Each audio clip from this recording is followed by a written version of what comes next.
naman. Tingnan nyo. Dinig na dinig natin yung sound ng water. Ito pa rin ito sa pulang lupa. Pulang bato. Pulang bato yan. River guys. Tapos dito sa harap, ang dami mga plants guys. Grabe. Meron din mga bunga yung ano.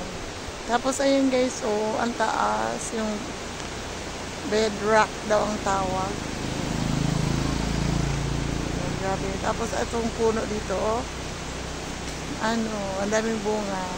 Si ano ito si rambutan.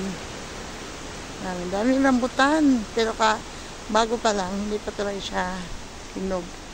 Tapos yung, ano guys, oh, namulaklak yung, ang tawag nito?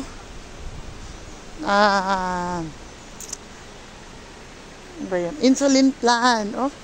Ay pa flowers, insulin plant. Ako kailang kabkabon. Tapos meron pa dyan, ano, mayana. Ayan, may pa flowers din. Healthy dito ang kanilang mga plants. Tingnan nyo yung palmeras, oh. Aladako po kayo ila. Ang ilang badyang.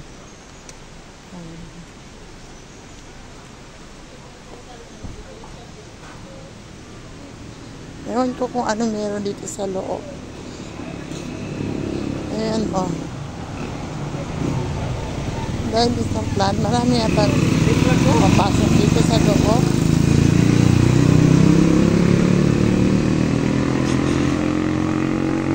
Laceron. Spring ka mo, lukuan ko dulu. Hot spring ni?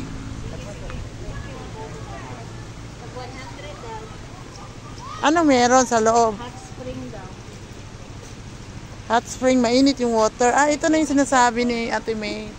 Guys, oh, Red Rock Hot Spring.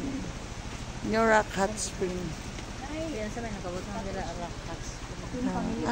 Nagawa ito noong 2009. Red Rock Hot Spring. Ang entrance dito guys is 100. Chada Road.